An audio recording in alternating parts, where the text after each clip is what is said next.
अगर भारत में औरतों को जबरदस्ती चिता पर जलाया जाता था तो एक सीधा सवाल है, रामायण और महाभारत में इसका एक भी उदाहरण क्यों नहीं?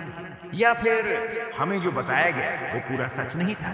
हमें सालों से यही पढ़ाया गया, सती प्रथा भारत की आम परंपरा थी। लेकिन जरा अपने ही ग्रंथ खोल कर देखिए, रामायण महाभारत यही हमारे एंट्री लेवल टेक्स्ट हैं, जनता को समझाने के लिए लिखे गए ग्रंथ। रामायण में विधवाओं की सूची देखिए, कौशल्या, कैकेयी, सुमित्रा, मंदोदरी।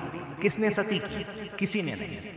महाभारत में कुंती, गांधारी, सत्यवती, पति के बाद भी राज चलाया गया, निर्णय लिए गए, जीवन जिया गया। अगर सती नियम थी तो ये स्त्रियां अपवाद क्यों हैं?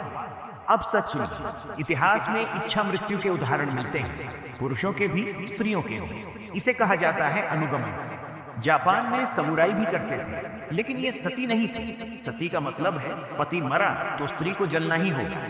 ऐसा कोई आदेश, कोई शास्त्र, कोई उदाहरण नहीं मिलता।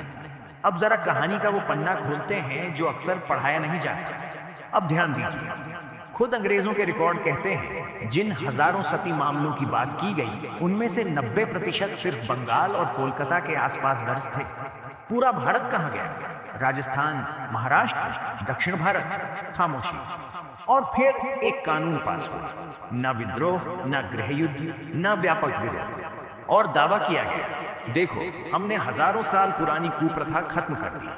सोचिए जरा, आज के भारत में अगर मंदिर की एक परंपरा बदलनी हो तो सालों बहस चलती है। तो क्या सच में पूरे भारत की एक भीषण परंपरा एक इतनी आसानी से गायब हो सकती है? या फिर ये कहानी इसलिए बनाई गई ताकि शासन सही ठहराया जा सके? कई इतिहासकार साफ कहते हैं ये नैरेटिव था। कहानी ये थी, तुम असभ्य हो, हम गोरे तुम्हें सभ्य बनाने आए हैं। मतलब शासन को सही ठहराने का हथियार। कमेंट में बताइए, सती प्रथा एक प्रोपेगेंडा थी या रियल हिस्ट्री?